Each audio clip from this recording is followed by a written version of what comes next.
In the stream, in theory. Hello, everyone. Sorry, we had some more technical details. I've got this fancy new mixer, and it's all seemed to be great, and then bad things started happening, so I only got it this morning. Didn't really have a chance to really play with it, so I'm going to have to go with this other mic, which will hopefully do the trick. Alright, guests today are, well, which we'll introduce, but it's Bill and Andrew. Andrew from SWOTOR Economics. What else? And we're just going to pick a winner for the whatchamacallit tip of the week. So, Andrew, you're open-ended. Bill, do you have a hard stop? Nope. Alright. You just need to get back to Battlefront.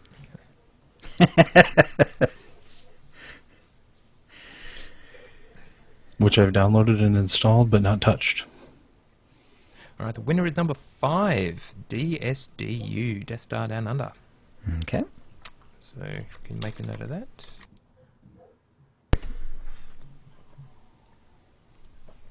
Alright. Christ. I meant to go through these in more detail. Oh well, we'll just do it as we go. Anyone say whether the stream's okay? No one's complaining, so can't be too bad. Alright. Anything we want to talk about before we go? No, I think we're good. Alright. Oh, is everyone recording? Yes. Can't Am. forget. I am recording. Test, test. Yep. Alright, let's do it. All right, going in 5. Hi, and welcome to the OotiniCast, the podcast that is here to put you back on schedule. This is episode 235, being recorded on Wednesday, November 18th, 2015. I'm your host, Chill, with our producer and co-host, Tio. Hi, Tio. Hey guys. And our guests today are Andrew from SWOTOR Economics and Bill. Bill the moneymaker, of course. Andrew, how you been? What you been up to? I have been very good. It's been a crazy, 4 weeks now since 4.0. As I talked about the last couple times I've been on, I started a guild about 6 weeks before the expansion because I thought that would be fun, which it has been, but it's also been an incredible amount of work, and so it's been fun and I'm enjoying it, but it definitely is something that you would have to have some crazy passion for to enjoy, because it's certainly it's changed how I play the game as much as starting the blog changed how I played the game. Wow. And I wasn't quite expecting the impact to be quite that big, so it's been a little bit of a careful what you ask for kind of thing.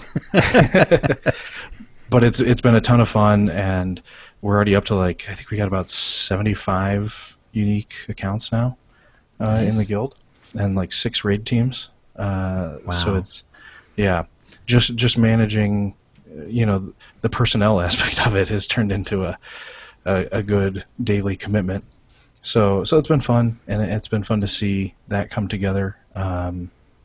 But it's taken away a little bit from the blog specifically. I've only put out one blog so far in the since the expansion, but I've got a bunch of them almost finished up now. I've been trying to test out a few things and get a few things ready for the next couple that I'm going to put out, which are all going to be related to companions and influence and gifts.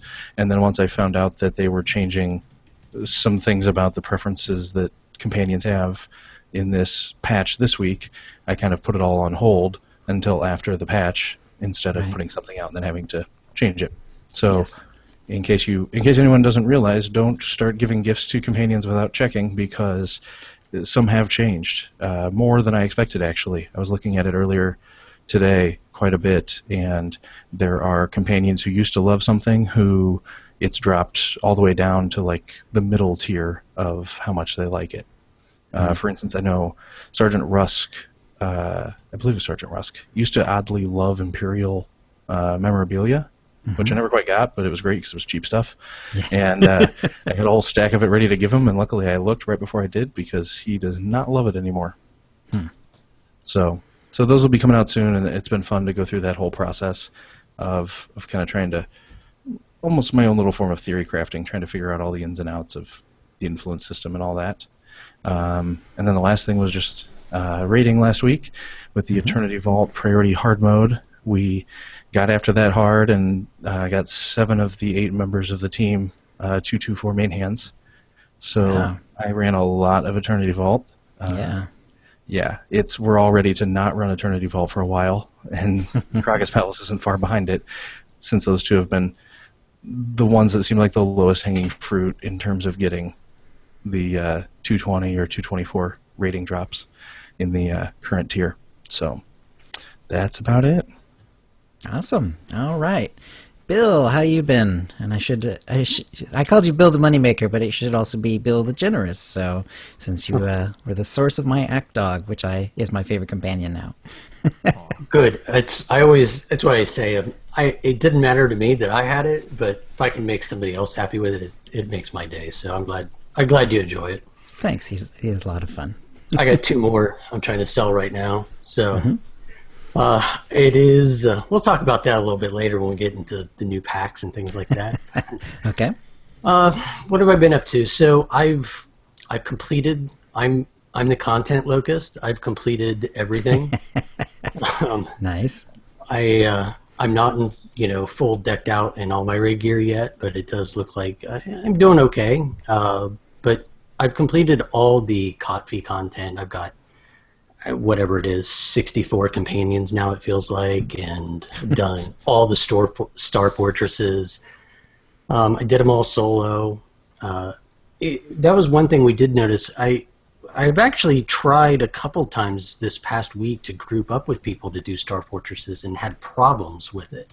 I tried to get with BoDaddy once, and he couldn't access it, and it seems like they have to have had so many things unlocked as well. You can't just grab anybody. You can't random in. They have to be at the same point of progression that you are. So if they haven't unlocked that planet, they can't go in with you even. Okay. So that's created a little problem. Finally, I did get a group, Deccan and a couple other guildies I've run with, and we've managed to blow through it. It was nice actually running it with the second and third, and so I've even ran it in a group of 4. Nice. I've kind of called this the Knights of Tedium expansion for me. It didn't seem like up until now that most of these fights were that difficult, mainly because your companion was in God mode. Right. But it was just tedium. The fights took forever. Even though you had 0 chance of dying, they still would take forever to get through. I'm with Kuze, and I'm not a fan of the scaling, the level syncing.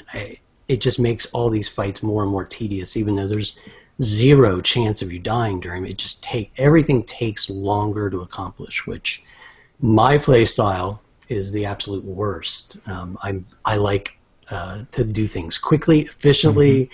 Bang things out as fast as possible. I mean, even Kuze talked about, he doesn't know where I find time to do it. It's just I do it quick. Right. You almost might have to re-level like a stealth class so that you can just skip a bunch of stuff. Right. Yeah, absolutely. Because it's just tedious, these fights that just drag out, and I found, all the things we talked about. So you pull more mobs now because they're harder to resist pulling them because of your level sync. Mm-hmm.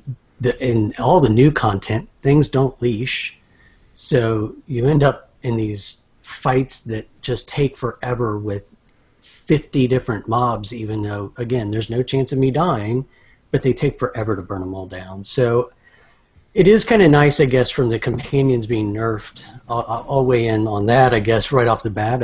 It's kind of nice that maybe I actually have a chance of dying now. So it's weird playing a game for me where literally you could just start a fight and get up and walk away and come back and everything be dead. So we'll see what happens. I don't have any concern about soloing going forward, even after the nerf. So But then again, I have every presence bonus. I'm in raid gear, and I have every Datacron. So There you go. That's been taking up most of my time. Past 24 hours, I haven't been able to get in. I finally successfully patched here about now. It's been about 2 hours ago. It was the first time I've been in since yesterday. I had, some other things that came out recently, maybe Battlefront, that was keeping me busy while the patch servers were down, so it wasn't killing me. But other than that, is that all, right? Is that enough? Seems like enough. Excellent. All right. Tio, how about your week? Let's talk about our rating first, where we did Dread Fortress was the story mode that turned up in the group finder. Overall, it was okay. Didn't really have any problems. The last boss was definitely a pain. That's Brontes, from memory. Mm-hmm. Yeah, so as has Yes. happened when we've gone back to that in story mode in the past after a long break, we'd all forgotten the mechanics, and basically you go through each stage and And oh, it that's becomes an right. oh, yeah. Yeah. For example, our new healers, Chill and myself, we'd forgotten we have to cleanse that debuff that is put on players, and it will kill them very quickly, even in story mode. So that was easy. Again, Right. as with Karaga's Palace, the puzzle boss had been nerfed. So that's the one where you have to use the crystals and move through as a group. It was always easy in story mode. 'Cause in hard mode, you have to coordinate. In story mode, you just use a crystal and stop using it, and it breaks it. So it was all fine. But in this Right. version, it was all open. You just waltz all the way through, straight up to the second boss. So I'm getting better at healing on my commando, as I've read a guide now. So right, so that's what I was missing. Right. I was sort of getting it. I'd sort of worked it out, but yeah, my commando reached level 65 during the run, so I've now decked him out in reasonable gear so far. I managed to get a 08 offhand and move the barrel across to his main hand. Okay. I actually had to buy a scoundrel offhand because Right. the commando offhand is a power generator that uses a armoring, so that didn't help much. So anyway, I moved the barrel across, and now they've changed it, so you can't do that anymore. Apparently, it is properly locked, even with 208s, to the offhand. So Okay. anyway, he should be good to go this week, and we're just going to do a regular story mode. Actually, speaking of our economics people, I did manage to I made 11 mastery augments just after the patch came out, not realizing that no one actually wants mastery augments. So I quickly sold them on the GTN. The going rate was about 100k each, so Not that was bad. right. Yeah. Yeah. I know I'm now, of course, making crit and alacrity augments, as one should. Now, in-game, this was on Tiol, my guardian, who was my old raiding character, my tank. I did kill all the beasties on Hoth to get the requisite rank 10 with Kaizen, so he became my companion, added into the mix. Now, Dr. Loken is available while the Rakghoul event was here. So I thought, oh yeah, I'll give that a go. You have to have obtained all of the first round of companions to be able to access Dr. Loken. And it turned out that the only way to actually get influence with him was by exchanging grade 8 biochem mats of various types. Okay. A lot of them. I had been farming biochem mats on Yavin 4, or just farming mats generally. I was wondering, why the hell are there no bioanalysis nodes? It was all farmed out. And then I subsequently discovered that's why. Of course, you can get 4,000 influence just by doing the boss, the eyeless in the Rakghoul tunnels. Oh, So okay. just once. But yeah, the other 6,000 looks like you just have to do the old-fashioned way with the bioanalysis mats. And I wasn't going to blow however many 100 of them on that. So maybe I'll get back to it next time. And there's something else you need to do in the Rakghoul tunnels once you've reached 10k or rank 10. So I didn't do that, obviously. So maybe next time. And the other thing I wanted to mention was... what I've also been doing in game is, believe it or not, sorting out my inventories. Just making sure everything is nicely organized. I don't know, it was kind of relaxing. But anyway, something that occurred to me to do, this is on my commando, was now that we're able to export our key bindings And Right. obviously we have the interface editor is set up a primary and a secondary interface and key bindings. So what I basically did was take quick bars 1 and 2 and put them at the bottom with all my key abilities on them for one discipline, Okay. and set up lay those two at the bottom, and set up my key bindings for quick bars 1 and 2. Then, I saved all that. Then I changed it so quick bars 5 and 6 were at the bottom. And I changed all my primary key bindings to those two instead, and then exported those. And obviously changed my interface so that showed 5 and 6 at the bottom. So now That's I can just clever. quickly load the interface and the key bindings, and that will flip to all the abilities and everything that's on the other quick bars. So you can switch So- switch your disciplines back and forth, and all you have to Yeah. do is those two changes, and you're good to go. So Yeah, I quite a think bit of that's- setup, but once you're there, pretty Absolutely. easy. So the key Nice. bindings across those two pair of action Yeah, bars 'cause is I- obviously the same. I don't really use 5 and 6 for much of anything anyway. Yeah, I didn't either. It was just various crap, so I don't miss them. So it works really quick, really easily. So that's really That's nice. clever. I like it. Anyway, that's my week. Over to you, Chill. All right. First, a shout out to the chat room. Let me pull that up.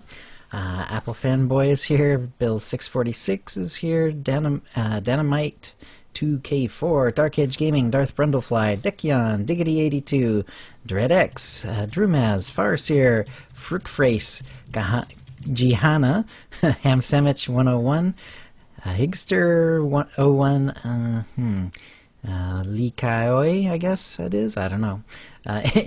Inchi Bob, Jazzy Cat, Kayunde, KFUM, I don't know how to pronounce that. Lack 9734, Martong 1, Thales, Kuze's here, Gaetska, Swooligan, Swotoradix, Swotoeconomics is here. Hi there. And Tukagun 1. I mispronounced that, but it's all good. All right. So hi, everyone. And let's see. This week worked on the Alliance. Did a solo of my first 2+ heroic Star Fortress. That was difficult to do. It was with that special buff that you can get at the beginning if you want. If you don't care about the achievement, which at this point I wanted the buff because I had no idea what I was doing. And this was also pre-companion nerf. It was quite tricky to solo through, especially on my healer. Maybe it would be a little easier on a different class or spec, I don't know. And it will also be easier next time, of course, now that I know what to expect. It was more or less pretty straightforward until the end boss whole thing happened.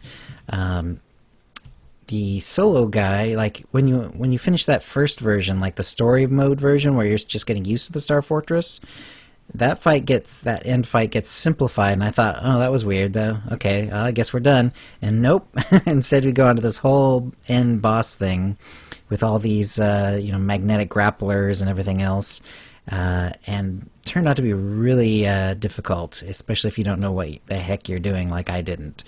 So after a few deaths and a lot of trying and figuring out what the heck they're actually wanting to do, I did manage to get through it, but yeah, it was tricky. I also worked on Hoth. I haven't gotten enough of the creature kills yet. It definitely takes a lot of time. I would say if you think you can do a world boss, it would definitely be faster. As long as you can get a group together to do it, that would be way faster.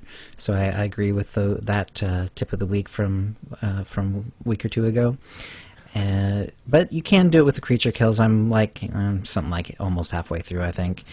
Probably worth And- noting that yeah. it's probably fine before a whole lot of people started doing it, but now a lot of people are farming the things, and the respawn rate just doesn't seem that high, so Yeah, it's I just would hard for that reason. exactly, and I would agree that if it looks like there's not a lot of them where you think there should be, then try one of the other instances of the planet. And let's see. Yeah. So overall, I guess I just didn't get that much done. Really, it felt like I did, but I don't know. I still have a lot of companions and a lot of plans to go.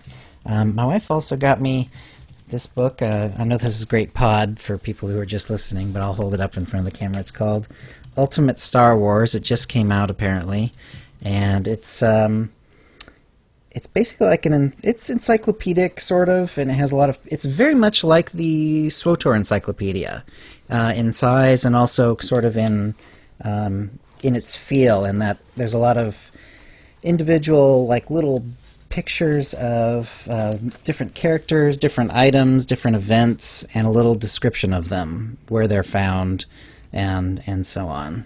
So it's very nicely done. It's got a foreword by Anthony Daniels, and it's pretty slick. So Excellent.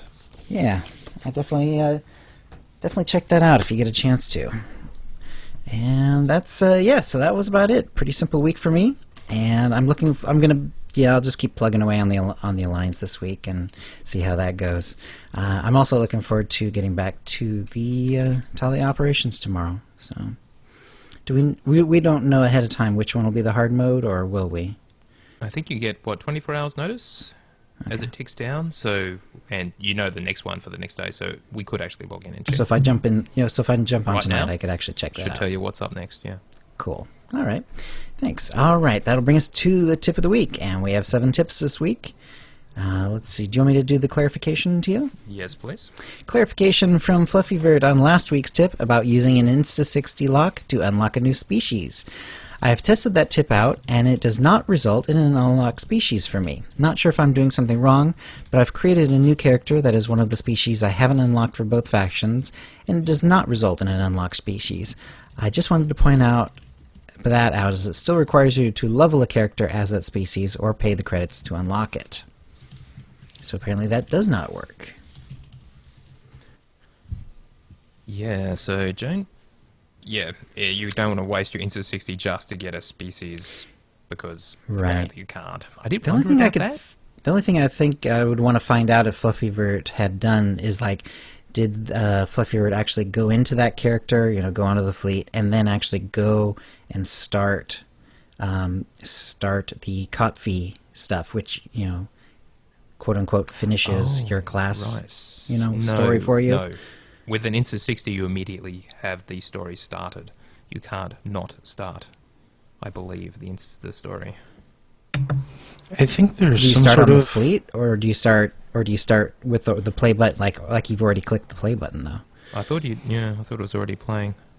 It loads right in to all of the cinematics leading into you going to someone's ship, and you have to have the initial conversation with an NPC that the cinematic leads right into. And I actually just created one a couple hours ago. That's why I remember it so well. Mm-hmm. And if you hit I was kind of testing it a little bit. If you hit escape while that conversation with that NPC is going on, the one that you talk to right as you go in the airlock, it asks you if you want to go to fleet. I said no, just because I was worried that was maybe how people were messing things up. And so I went through that conversation, but then the moment that conversation ended, I just teleported out to my stronghold. And it doesn't appear to have really started the story because I still have all of my class companions. It didn't trigger it in the sense of taking those away from me. And this is my second Insta60. They were really cheap on the GTN on Jedi Covenant this weekend. So when I did the other one, I instantaneously lost, or I never had, it seemed like, my class companions, and I went right into the story. So I think there might be a small window right at the beginning there where if you don't accept, don't go anywhere, as soon as that conversation ends, just go to fleet or your stronghold or whatever it may be, that you might be able to avoid it considering you as having started it. Okay.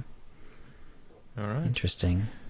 Could possibly try it because, as you know, if you delete your Insta60 before it gets to 61, and you wouldn't get that far by testing this out.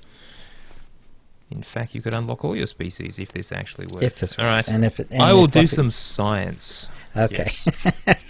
Yes. Science. But Fluffyvert is warning that it may not Exactly. be the case. Exactly. So we do need more testing. So thank you, Fluffyvert, for that.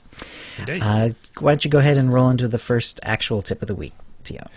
Our first tip is from Taylor, and he says, "Greetings, OotiniCasters. Just a quick tip about credits. I was running with some random players a few days ago and was baffled to see they didn't loot anything. When I asked about it, they unanimously said it wasn't worth it. I disagree. Keep track of your credits when you quest. You get more cash from mobs than from the quest rewards. Sure, you might get pocket change in actual credit drops, but don't forget to count money from vendor trash and the like. On average, even after the drop nerf in Knights of the Fallen Empire, a 10,000 credit quest will net you about 20,000 credits in drops alone. Loot all the things! Lots of small drops add up quick. The credits call to you. Just let them in. What credit nerf? Did they drop the... Sorry, what loot nerf? I don't remember. Yeah, I didn't realize they changed I anything think in they rewards. cut... I know in some of the ops... I think Bill might have been trying to answer that question, but his mic was muted. Bill, you want to go for it? Sure, I was. You're right. It's been nerfed pretty bad, actually. So a lot in the story, almost nothing drops actual credits. Yep. And then all of the chests now give you no credits. And a lot of the open world are giving less credits than they used to. It seemed like there was a problem with people farming credits, so they... I don't know. Some people say they went overboard. I don't know that they ever go overboard on any correction they make, jokingly. But I have found that it's a lot harder to make open world credits, just picking them up off the ground now than it used to be. I don't keep track that closely. It's kind of difficult. When you have as many zeros as I have, it's 20,000 credits. Fair enough. The change was within the margin of error on Bill's balance sheet. That's right. That is correct.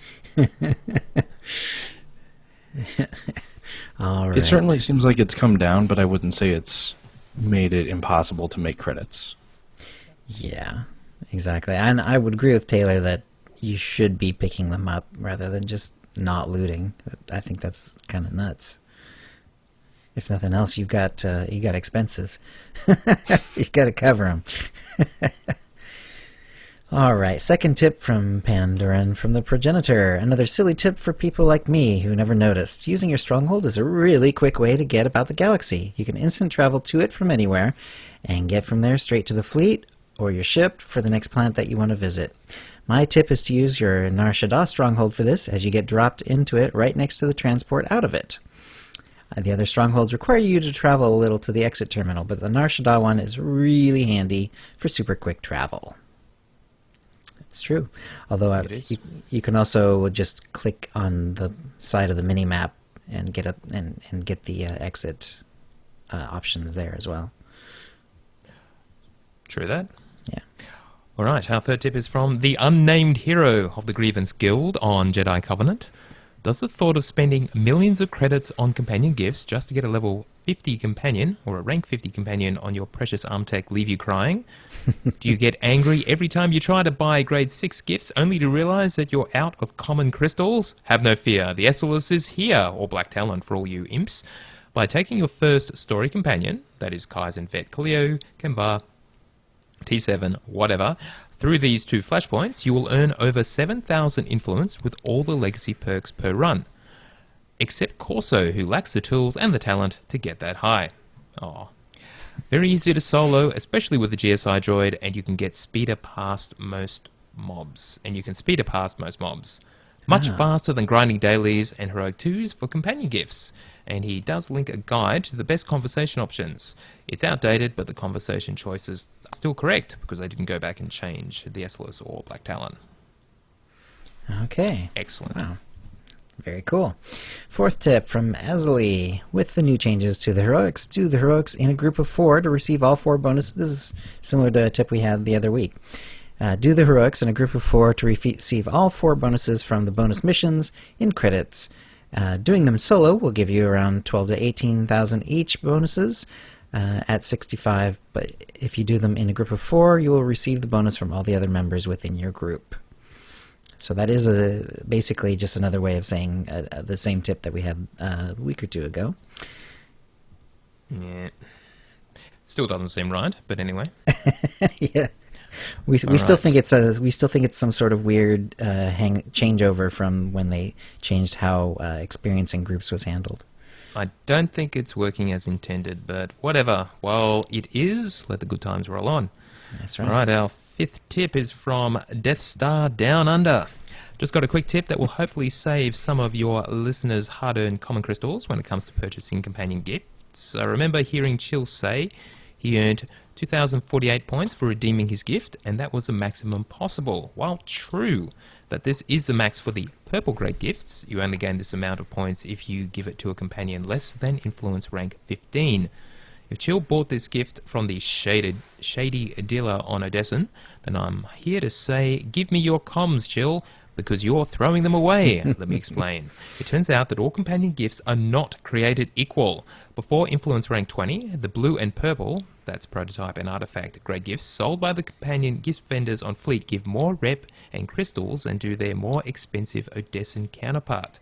Between rank 20 and 30, the yields are the same, and above rank 30, Odessen gifts are worth more influence per com.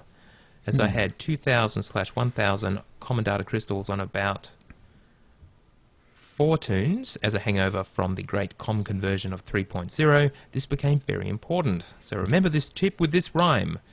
If influence you need to get, there really is no need to fret. If your rank is less than 20, get pinks from Fleet aplenty. If over 30, don't be stressin', get your butt down to Odessen. Happy com gifting and keep up the good work. And I think that's the first time we have received a tip in verse. Yes, so thank in you. verse. Though the pinks was a bit excellent. of a stretch. Yep. Yeah. Fortunately, at least for the ones I was giving to Lana, I was just getting as a result of turning in things like Dr. Ogurub and all that stuff. Right. So, Can I confirm there are no green, blue, or purple rank 6 gifts? Because I haven't actually No, come across there any. are. It's just purple? no, there are? definitely Okay. are. All right. Yeah, in fact, in not only that, but if you go to the Fleet, you can turn in the Jawa Junk for rank 6 greens and Right. blues and purples. I just need to spend some of my various currencies, which I'm hoarding. Thank you. Yep. One more thing I would Alright. tack onto that tip real quick. This is actually one of the things in the blogs I'm working on, is that in the 1 through 20 range, I wouldn't spend your common data crystals at all in that like 1 through 20 grind, because if nothing else, the 600 credit green gifts on the Fleet, the rank 2s, Right. it does not take very many of those at all to get you from 1 to 20. It takes more of them but less credits if you do the rank 1s. That's the more credit efficient way. But if nothing else, Takes you should longer. really do the rank 2 greens, because it's a little bit quicker than the rank 1s. You have 3 times fewer gifts to give, Right. but it costs about an extra 25% compared to doing it with the rank 1s. And then you save your common data crystals and then follow the rules that he used there, and I think you'll be happy with that result. Swerto Minor says use the rank 1 and 2 gifts all the way to rank 40. That's definitely the most credit efficient way to do it. Yeah. Just It Boy, just take takes forever. That's going to take a lot, because, forever. when you get towards the end, that's going to be a lot of clicking. I just Yes. need to train my daughter to do that for me, and all will be well. She's a little young for that, but yes, Yeah, I know. I like where your head's at. Let's definitely we can circle back on that in the Sarlacc pit phase, but there's definitely more to say there about the gifts. All right. Cool. All right. All right, sixth tip from Hollow. If the only mount you had was Rocket Boost, could you use it non-stop with random mounts since it does not trigger the cooldown? I feel like the devs should give me a hypercrate for discovering this for them. Surely that's not intended. Rondoar, does it work inside? Confirmed it does not work inside. Which kind of does take the wind out of the sails of this particular tip. So Yes. I did test this out on a level 1 where I only had Rocket Boost as my mount, and indeed, you can just spam it and Spam, it spam. ignores the cooldown. Right, but if you're... Outside. It's considered a vehicle still for that click. Yeah. So, Yeah. yeah. But you can still use it once inside. It's all, it's always good to do And if that. you haven't got a mount at level 1, Yeah, spam away exactly. if that's what you want to do. Indeed. So our last tip number 7, is from Baradur of the Conclave of Shadows Guild on the Tomb of Frieden NAD server. My tip of the week is involving one of the secret achievements with Dr. Loken. There we are. The achieve to feed Scritchy. And obviously this requires that you have Dr. Loken in your alliance. You got to find Scritchy somewhere in the military hangar area, presumably on Odessen. My trick on finding him is to turn on all friendly NPC nameplates. Then even if he is being sneaky in an odd corner, you can spot him easily. After you find him, then you've got to feed him. To do that, you will need to click the small brown box on top of the console in front of Dr. Loken. Then your temp ability bar will activate, then you throw the meat at him. The achieve requires you to feed him 10 times, and you can only feed him once a day. Wow, Okay. I had no idea about this, and geez, that sounds kind of cool, actually. Yeah. Very That nice is little cool. mini quest. By random allotment, the winner is DSDU, Death Star Down Under. Congratulations, you're the winner of a Ton Fawn or M83R droid pet code, courtesy of BioWare, and a new OotiniCast provided cartel market pack from the latest shipment. And if you'd like a chance to win the same, please send your tips to OotiniCast@gmail.com by next Tuesday. And that will bring us to the holo feed. Tio?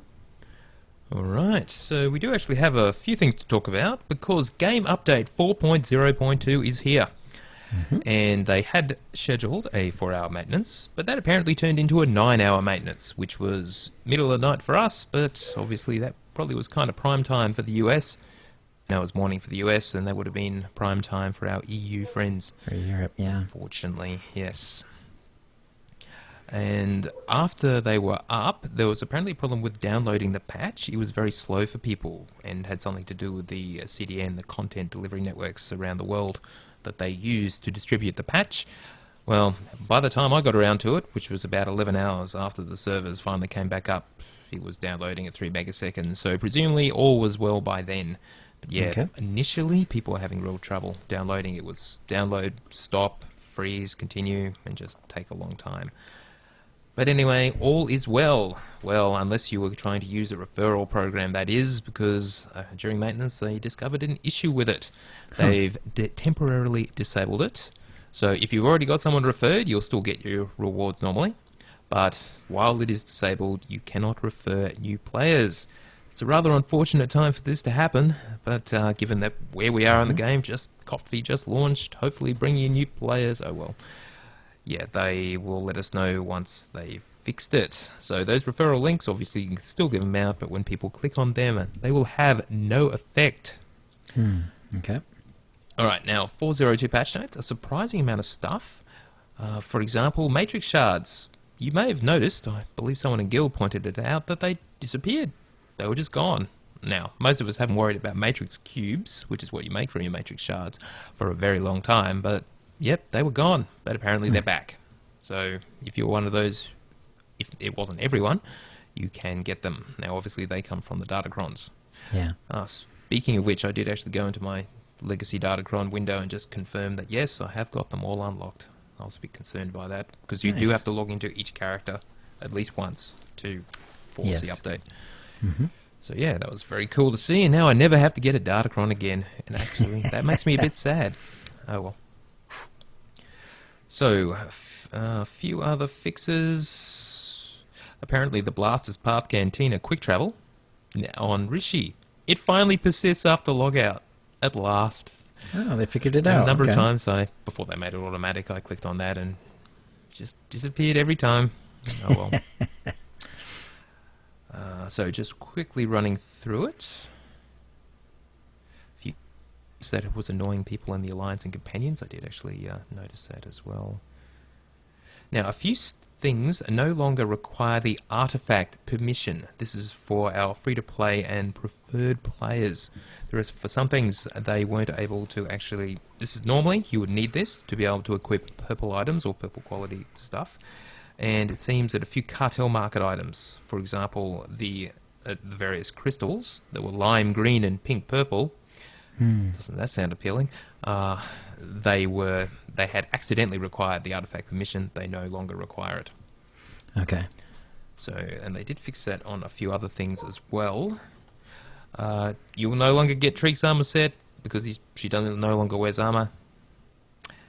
When you start a new streak, big deal. Yeah. Now, something that had been annoying people was when they were unable to commit their utility points in some situations in the discipline window without logging out and coming back in again.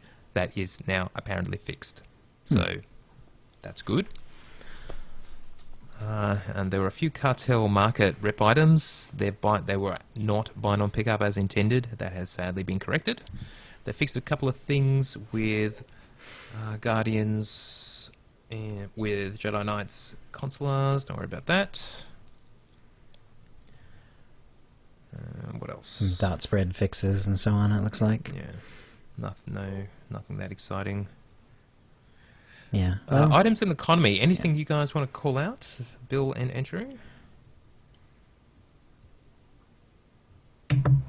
I mean, nothing specific from the patch notes here. I think it was all pretty... The patch was only... the only real things in the economy that it did were all getting things back to how they had said they would be ahead of time, more or less. There wasn't really anything that was new, per se. Okay.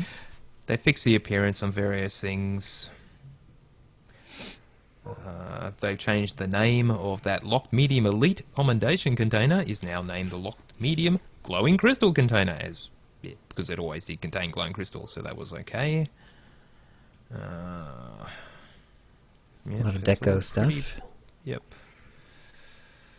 Anyone who was missing their class missions have had them restored, so if you were stuck as a result of that, they're back. Oh, good. Yep. Oh, a confirmation dialogue has been added to conversation choices where a player is directly and knowingly choosing to kill or otherwise reject a potential follower. And as a note, options that have unclear or unexpected outcomes, such as a follower rejecting you as a result of your choices of your previous actions rather than player directly choosing to reject the follower, will not present a confirmation. So basically, if in just general conversation you piss off a companion, a potential follower, down the road they're not going to be your follower because choices matter. Right. Choices matter. Yes. But however, if it's an explicit choice, and I can think of one in the initial round of companions, in fact maybe two, yeah. And obviously if you kill a companion just through the story, a potential follower, they're not going to be back later, at least for you. So it's good they're giving you the warning. Now, obviously the big change in 402 is companion gate, but we will get to that. I'm turning everything into a gate, it seems. I'm just doing that because it's not even funny anymore.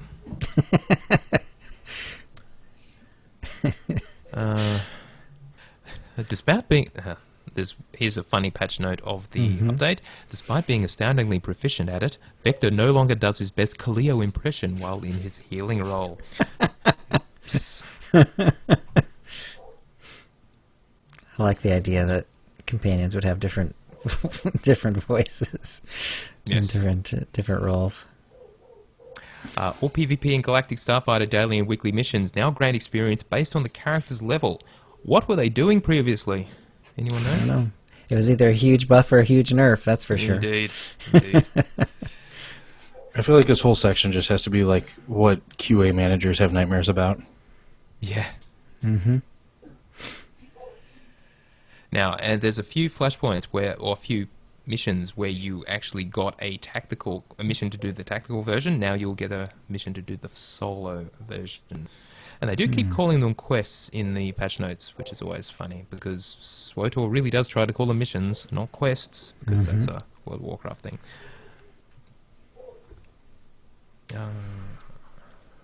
Companions are now able to use gathering abilities after switching roles, which is nice. That was one of those bugs. Yep, someone sent in quite a the workaround is that. you dismiss them and bring them back. Yeah. But if that's really fixed, that'll be nice. Anyway, read through. I'll link, obviously, if you haven't seen them already, the 402 patch notes. Now, note that they have adjusted, as Andrew was mentioning earlier, just how much the companions like the various gift preferences. Both Dolphy and Tor Community have got excellent guides that summarize it beautifully. And one of the big things they've done is add a love option for all the new followers. There were gifts they didn't love anything really, so that made it apparently would have made it even harder to build influence with them through gifts. But now there's at least something that they love. Oh. Okay. All right, let's talk about Does that include the act dog? I'll have to check that out. No, it does not. Well, he But I did always actually see loved that in the artwork. guide. He always liked what? He always loved artwork, which is not a great thing to love because there's no rank 1 through 5 version of it. Yeah, but also he act didn't dog? seem to really love it that much, or maybe it's just because I had him up up a little bit, but he was nowhere near 2,000 points ever. Oh yeah, sorry. Yep. All right, moving on. Let's get to the companion nerf. So firstly, there was a warning not to talk about data mine content, but yes, companion power, specifically mainly their DPS and their healing, has been reduced in game update 4.0.2. And the reason was they had a long post explaining the reason. So the actual change specifically is their base stats have been reduced and their damage and healing output has also been reduced. So why? And what they said was, and apparently the community was quite divided on this, given that they had some forewarning of it via the mining. Ultimately, this decision came down to our own goals for companions, along with data on how they were performing. What we saw in those instances is the companions, simply put, were way too good. Their healing and damage output could be greater than that of a very skilled player with a fully maximized character. In order for you to understand why we are making these changes, they go on to explain some of the goals. But yeah, the effect was like a rank 50 Lana was a healing machine. And yeah, apparently in open world PvP, this was a bit of a problem. I heard people were being kicked from groups to make way for a companion. So this is when that kind of stuff is happening. It is not good. Yeah. And clearly something had to be done. Right. So the reasoning was Coffee with large focus going back to story, and they wanted to make sure all their story content was accessible for all the players of their varying skill levels, of course. And so they made companions powerful, but clearly they've overdone it. So 4.0.2, they brought their effectiveness down quite a bit, but it isn't. So now there isn't a flat percentage of the healing reduced by. Its effectiveness reduction varies greatly depending on level, influence, level sync. That being said, the healer companions are still quite competitive. They no longer trivialize content that was meant to be challenging. So it's hard again. And healing power does increase by influence level. So as you rank up, they will heal more powerfully than they did at the moment. So, but they have obviously lowered the base. Right. Now, a few people on Reddit were talking about this quite extensively, and someone actually worked out the pre-patch and post-patch effect. And looking at the healing numbers, it's like a third. They're healing about a third of what they did previously, and DPS wasn't done too much. Yeah, it just wasn't impact quite as much as that. But healing was nerfed into the ground for companions. Their intention is that people can still solo through Heroic 2s, but as I've seen various people talking about, you actually have to concentrate now. You can't just let the companion do all of the work, so you actually have to play well. And I've seen a lot of crying about this, specifically from players who just wanted a free ride. And they didn't want to play the class, they just wanted to just cruise through it, and that is no longer possible. You do actually have to learn to play, unfortunately. Yeah, I will say I don't know that it's the most popular position out there right now, but I think that the communities were way too powerful. I think that this was much needed, and I think that was it fun to run around with a companion that could keep me up as well as the best healer that I know that I raid with? Yeah, I mean, I guess that's fun, but it made the content way too easy. And there was little incentive to group up, which is already a problem with this expansion. So anything that further reduces the amount of group play that's going on is a real problem in my book. Yeah. And I think I was seeing it even just at the guild level, that there was less stuff going on in guild chat. There were less people grouping up to do stuff because they just didn't need Right. And someone would prefer to run something in a group, and the response would be, "I guess I'll go, but we could just each do it." It was just so unnecessary that Right. it was wrecking that aspect of the game. Now, we do have a story from Suki, who actually did some thorough testing out of the change. So this is from his first-hand experience. He says, I did Star Fortress Heroic 2 plus solo tonight to see what all the hype was over the companion nerf. So in general, yes, they are nerfed. Heals from memory alone, no figures. It looks like Nico, level 25, is healing 1 to 4k per heal. Pre-nerf, it was more like 4 to 8,000. So Suki was seeing a third to a half. So yeah, they are nerfed. But how does that really work inside the game? He picked the Star Fortress as that is the newest heroic flashpoint and was the biggest issue in the forums this week. For the people that don't know how to play an assassin tank in operation raids, my tunes is currently in full 216 gear with a 208 hilt and 220 main hand and 208 PvP relics. So nice gear. I also have all 4 of the buffs from the Star Fortress runs. So I entered the fortress and took the bolster buff. The trash around the area was no issue, as it all seemed to be almost the same it was in terms of time to kill and how easy it was to do. Next on to the first Paladin. This is where I witnessed the nerf the most. The Paladin has 1 ad with him, so I took down the ad and then onto the Paladin. They got me down from 100k health to about 20k. I found that I had to play the class correctly with a raid-style rotation, which pretty much means playing seriously. Next onto the droid assembly area. This is where the droid is built and summons adds 4 droids to help. I set up the turret buff here and then worked on taking the ads out first, then okay to the boss. Just repeated, no difference here pre-nerf. Onto the final stage. I found the rooms that spawned 2 captains and 4 ads to be my first death. Here I worked out that your main goal needs to be to take down the low-level ads first, then disable the computers as soon as possible. Once I got the dance right, it was fine. Not easy. You do have to keep moving and be on top of the AoE attacks. Finally, onto the final boss. Here I needed to pull out everything, turn on heroic moments, drop the turret buff off to the side, out of the way of the AoE attack. Then I keep my companion over the other side. Keeping heroic moment and keeping the boss away from the companion was a trick here. Even with low healing and using heroic moment, the fight was okay. The nerfing did not damage the fight, it did make it harder. Overall, I found the nerfing was not really an issue for me. I used the companion for healing most of the time. The heroic was harder, but still there was no really, oh, I can't do this moments. I would say new players who have not used the companions will not see much of a problem. They'll have to group up a few times to get the fights done for the first few times. Players that have been playing for a short amount of time will find it hard at first, but once they get their class and rotations to work, they should be okay. Next, I will try the same missions as a DPS and see how I go there. I really don't expect anything different. A healer may have some trouble, but if they split the room like I did, it should be fine. So, overall, he's saying what we were saying earlier. You basically have to actually play the game. You can't just let the companion do all the work.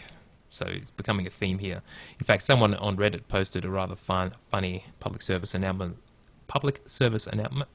a PSA. Companion healing getting you down? This solution will amaze you, and he recommends rolling the healer, because healers have been nerfed, but player healing has not. So run with a DPS or tank companion and see how you go. Yeah, well, when I was on a healer on that final boss, it was really nasty. Okay. Because despite pulling most, if not all, of those same tricks,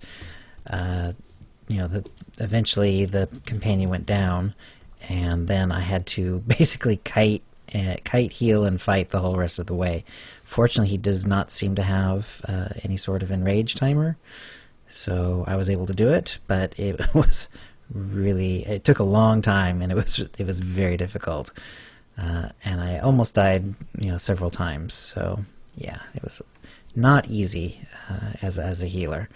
Let me make a prediction that they are going to buff them again, at least in some circumstances, because they really did intend players to be able to do this without struggling quite so hard.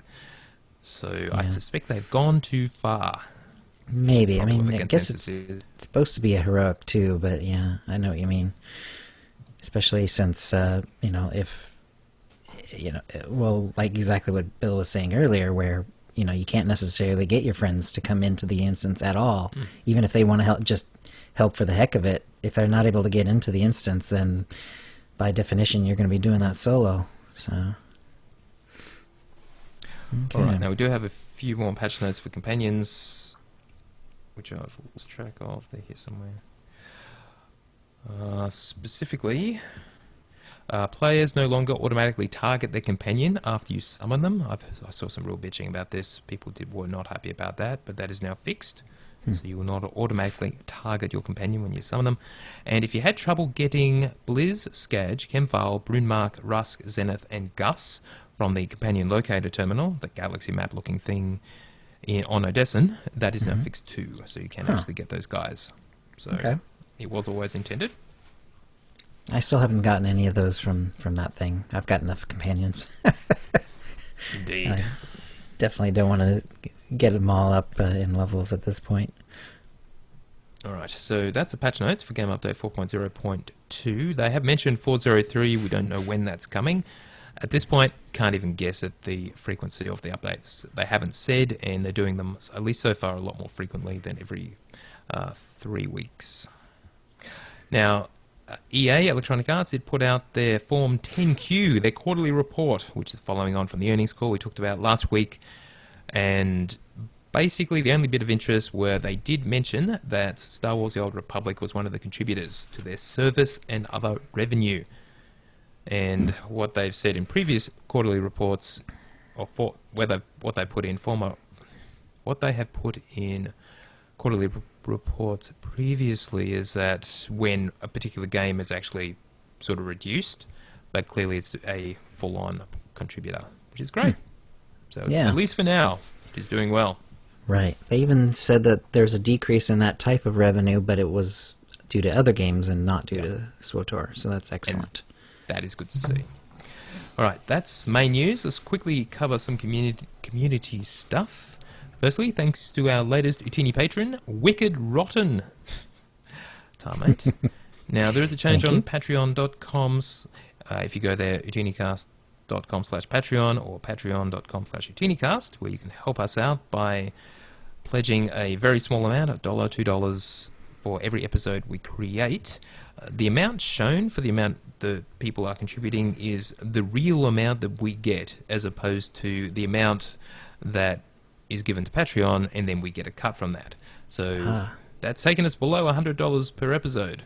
So it's our 125 milestone goal is still now even further away. But anyway, it's meant to reflect what is really given after people take their slice of the pie. Okay. Also, thanks to listener MDR from the USA for his 5-star iTunes review. So that was awesome. And if you want to help us out, and don't want to contribute or whatever, leave a review on iTunes would be great. Or even buy something through utinicast.com/Amazon. Won't cost you any more, but we do get a cut of that. And I use that to purchase Cartel coins, to purchase the Cartel packs that we give out in the tips of the week and for other prizes. So thank you. Now, SWTOR meme contest. Blacklock corrected me last week. It was Vladimir who had 41 favourites. Blacklock had 33, and Lawhin, that's at Ness the Happy, was actually in third place with 28. And somehow I missed that one just because of the way Twitter was presenting this stuff. That's actually one of my guild officers. Oh, right. Anyway, the meme was the character with a follower saying, "Okay, here's the plan. You attack that group of 5. I will farm this crafting node over here." Isn't that always a way? Yep. All right, week 3 is done. The winners are SWTOR Miner and Blacklock. And SWTOR Miner's meme has Valkorian sitting on his throne saying, "I don't always create hidden empires, but when I do, I prefer DOS empires." Can someone explain that to us non-Americans? It's either DOS like Spanish, or is it DOS like the old operating system? I believe it's DOS like Spanish. The reference is to a Dos Equis. Dos Equis? Beer. So I assume that I read it the same way in my head, at least. That I prefer Dos an Empires. Yeah. Yeah, I prefer Dos Equis. I don't always drink beer, but when I do, I prefer Dos Equis. There we go. Thank you. And Black Box was a picture of them on the gravestone. Are you sure we should let him drive? He crashed the last 2 ships. And that's true. Oh, Kinda I'm true. blanking on his name. What's the name of that companion? Someone. Come on, we've all done the story. multiple Spacebar? times. All right, let's leave that out. And that's the news. Alrighty, Sorry, let me just expand on that. So if you want to enter, we have 1 week left for week 4 of the SWOTOR meme contest. I think we've got over 40 entries, and we've got winners for each week. Week 4, just tweet it out, tweet the picture to us, hashtag SWOTOR meme contest. All the details are pinned on OotiniCast.com. So yeah, have at, and there are some fantastic prizes, including a 60-day time code for the winner. And that's the news. Yep, and I'm still making them too. So, but mine are not eligible. But I'm just trying to have fun. All right. What about the Reddit and the SWOTOR economics bits there, Tio? Skip. I'm sure Andrew will cover anything he That'll wants be to. covered later? Okay. That'll bring us to the forced feedback where we read out your tweets and emails. And chat room, if you have any questions to ask, we'll gather them now to answer once we're done with the feedback. First, from Gas Guy. Hello, fellow Codex hunters, he writes. I am pleased to provide an updated Codex tracking spreadsheet, version November 2015, with 46 updated items and 37 brand new items. Some of these updates are due to player Abelardo, who brought them to my attention with some needed corrections. The 37 new items are from the hard work of player Durpine, who uses association with TorCommunity.com to gather preliminary information on the new copy items, which includes 3 new locations. If you gather any new data, please let me know or put a message into the SWOTOR forum. The conversion of information relative to Datacrons will be ongoing, and the spreadsheet is still using the previous details regarding Datacron attributes. Good luck and good hunting. Excellent. Thanks, Gas Guy. And that is now linked on our sidebar on OotiniCast.com. All right. From Chinook. I have indeed put Windows to sleep with SWOTOR running and then played without issue after waking it up. So I did wonder about that last week, and awesome. Thank you, Chinook. Confirmation. Knight wrote, hopefully you know something about this that I don't, and he sent in an audio clip, as he is wont to do. Oh, Christ, you sent in a tip too. Knight, I'm going to have to add that for next week's show. Sorry, mate. I almost said something earlier about, there's no audio. There's no night. No night tonight. Yeah, sorry, you did send one. All right. Question. Now, this is going to be awkward because my mixer is, well, as we know, playing silly buggers, as we would say. So, I don't know how well this will come through. Night from the Harbinger, and I had a question for you this time. I noticed that when I logged in and was checking out the legacy datacrons, that they removed the ones that gave you little data shards for the relics. I checked my inventory, I no longer had any shards in there, and I no longer had the old relic either.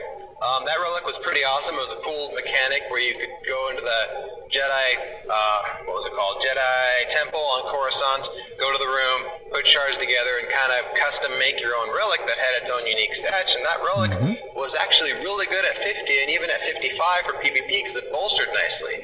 I haven't checked to see if that room is still there, but it would be really sad if they ended up just taking it out and never adding it back in again. I didn't know if you guys had heard any information on this, or maybe there's someone you could ask, or I don't know. So, yeah, maybe you guys have some kind of information that I don't on this. So, anyways, take care. Have a wonderful day. Bye. Right, so obviously we know the answer to that. We know the answer to that. It was unintentionally removed. But they're back. Matrix shards are back. Presumably they never removed the Matrix Cube Maker. Presumably, that is on Dromund and in the Jedi Temple on Coruscant. So, That's right. Yep. And if you, I would suggest everyone do it just for fun because it's actually a rather impressive little cutscene there that you get to do. And you get to make your own special Datacron, so that's pretty nice. I think I would agree with him. Oh, I was just going to say that I agree with him too, just with the sentiment that it's a shame that they haven't found a way to include that going, into the later levels of the relics. It seems like it would have been nice if, even if it was something as simple as like, you go into an operation and you get a drop token for a relic, and somehow still incorporate that original relic mechanic, and the fact that you could customize it some. I really liked all of that. It's a shame that it seems like it's something they could have held on to if they had made, a few design choices to do it, and I think it would have really added something if you were always going back to those original kind of, mythical locations when you were going for relics. It just seems fitting. Excellent. All right. Sorry, Snave. Sorry we didn't get back to you about the interview. We do need to arrange that. Absolutely intend to do it. Chill, did I? I didn't send you those topics, did I? You didn't send me the topics, but you did mention a couple of them to me, maybe during the operation. Mm-hmm. Right. That's right, I did. So I'll forward those to you, and we'll make it happen. So Anyway, sorry. All right. Next is a picture sent in by Tully. It says, "Mind the feathers," because there is Rishi Matcha Super Green Organic Loose Leaf Green Tea. So, yep, and it's spelled the same as the planet. Yeah, mind the feathers indeed. It's funny how we've had Voss and Rishi products recently come out. Yeah, Ari's got one of those water bottles with the Voss. Yep. Yeah, it's kind of weird. And now there's Rishi green tea. Well, you can make the Rishi green tea with the Voss water. There you go. You can have a real SWTOR time of it. Mm-hmm. All right.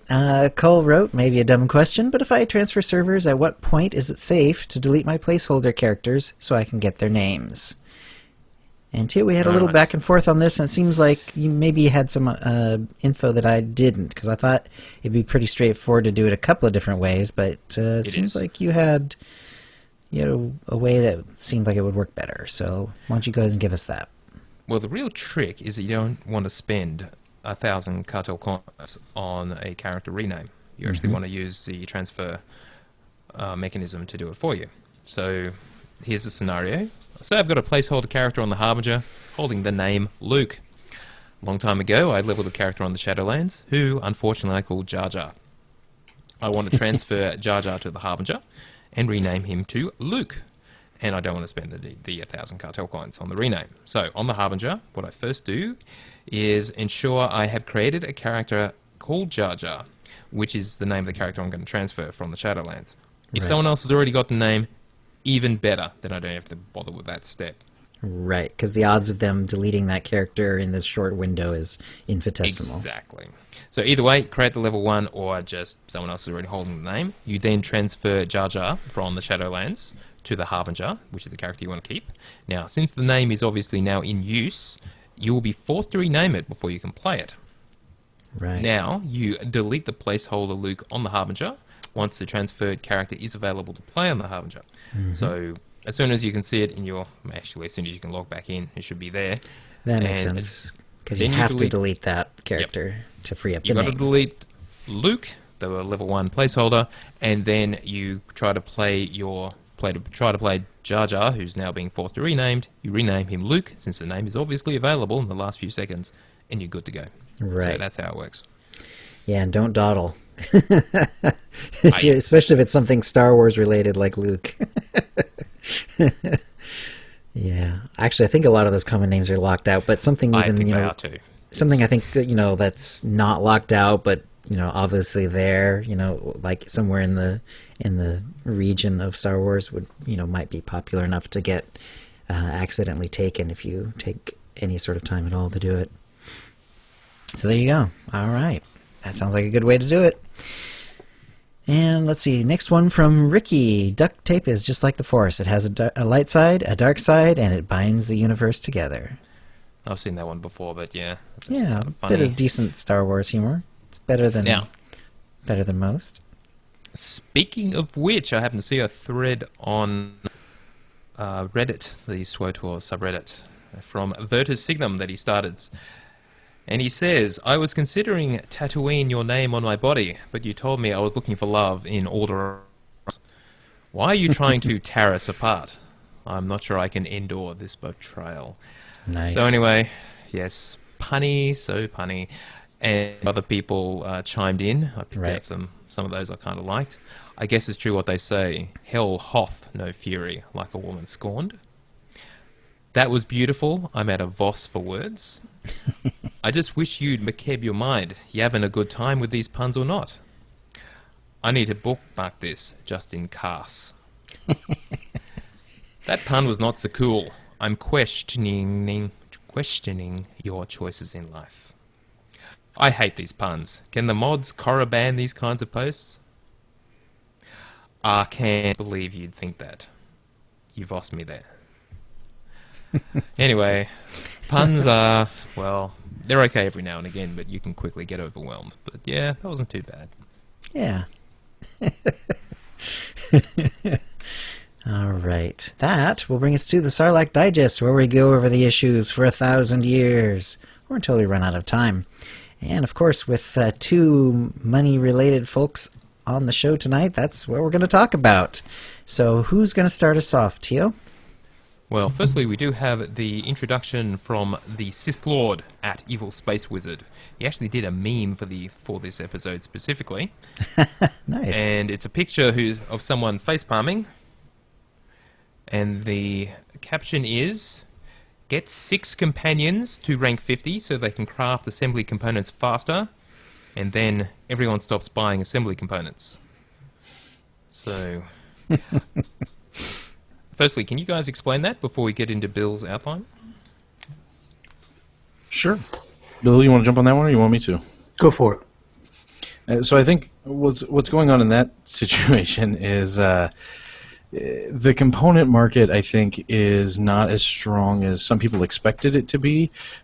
But I think that there's a fairly logical explanation for it, which is that we're talking about something that everyone who has that crew skill has access to. There's no reverse engineering required. There's no gating mechanic at all to it, and so it's so easy to craft it that there's not really any margin for profit in being the person who crafts it. Right. There's got to be something gating it to make it not accessible to everyone in order for it to have any sort of profit margin, both in real life and in this game.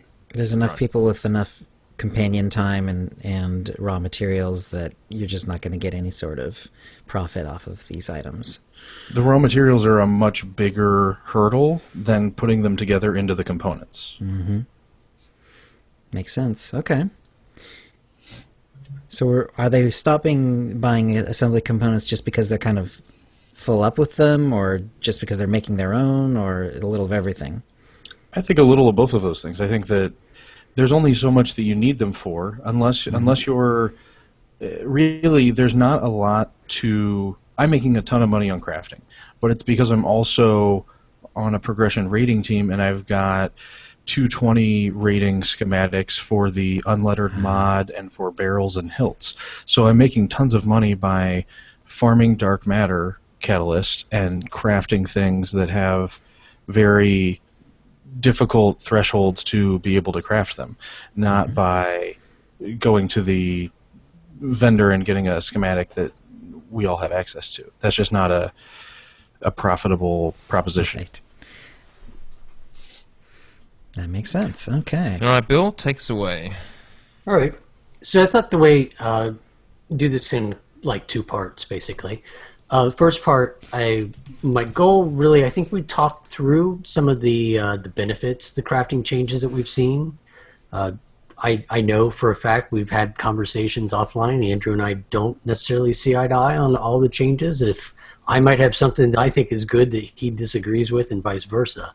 So I think we talked through some of the good and the bad, and then I would like to really spend the bulk of the time really talking about the cartel pack market and the big changes that have gone there and what we see coming. Just as a brief outline of where I think we go, and just jump in any time, and we'll see where this leads us. So I think some of the best changes we've seen here is that a lot of the things that we did complain about in the past, they did listen. This isn't yelling into an echo chamber. It's not beating our head against the wall. I think there's a lot of good that came out of 4.0 when it comes to crafting. Okay. A couple of huge ones are all the missions are always available. Personally, it's a time saver. I always only ran the best missions, and Because you were willing to log in and out to get them. correct. So I would change phases and log in and out a bunch of times. Now it did give me a bit of advantage though by doing that because I was willing to put in the time to do it over a lot of others. Now that everybody has it, it's just a matter of making sure that everybody's aware of that you should only be running the top tier missions, because those are the ones that are going to give you the crit chance for the purple mats when we talk about that. We're going to leave bioanalysis, scavenging, and archaeology out because there really isn't much use to running those missions since Yavin 4 came into the game and you can basically get in an hour you can get 6 to 7 stacks of any given raw material off of that. Very, very easy.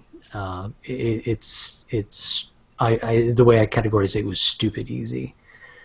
So when it comes to the mission skills, I think that was a big win. It's certainly a win for their servers where they don't have constant people loading in and out, which has got to just be running constant cycles, which makes no sense. So I would hope there would be some benefit from that. We gained a new augment tier. Now, Not a new augment kit tier, but a new augment tier. Right, there's the trade-off, right? There's no new kit market, which is a huge market, realistically. Every time there's a new kit level, that's a huge crafting sought after, because it's either, as Andrew is saying, if you're not doing the 220, even the 216 selling pretty well, pieces, otherwise there isn't much to craft for profit. The augments and the kits are really where the money's at. The augment, the other thing that really benefited was they changed up that main stat augments aren't necessarily the best. So there is a lot more varied market. Main stat does still provide some benefit. It's not min-max best, but it does help. And the crit and the accuracy and the alacrity are all useful, and the tank are all useful as well, pretty much. The tanking ones always have less of a market anyway, but there are always pockets in there where people stop making them, and all of a sudden you'll see a big crafter in those areas just stop, and it creates a vacuum that you can step into. Yeah, those vacuums that are created are very noticeable in a lot of the different crafting markets. That there's almost every server has a relatively small group of high volume crafters that provide a massive amount of the supply that's on the market at any given point, and so it's very noticeable if one of them even just has real life interfere for a week and doesn't relist their GTN supply for a couple 48-hour cycles. You can all of a sudden jump in and sell a number of them because of just the normal amount of players that are coming in and wanting those things. Not necessarily.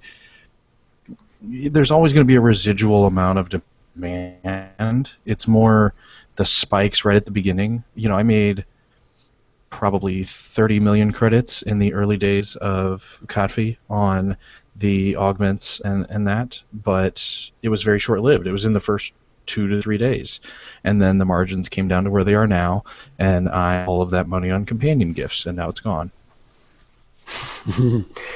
I had been stockpiling companion gifts, made like 25, 30 million selling companion gifts within the first week. And now I've stopped selling them completely and been instead farming them and using them myself. I think that is, you know, we were going to talk about it, but I think that's my biggest tip for this week, this show, this cycle right now is you've got to get your companions up because that crit chance is so big now. So right. In other words, you become at too much of a disadvantage economically, or your cost is not low enough, driven low enough, essentially. Correct. So, and as time goes on and more people push those margins, the margin of augments is already being pushed down. I've seen it drop about 30,000 per augment just in the past 10 days or so on regularly. So there's less spikes in the market now. There's a lot more people selling them. There's a lot less. So you really rely on critting more and more and more to help those margins. So the first thing I have done is I have targeted every single character I have that has mission skills for companion gifts.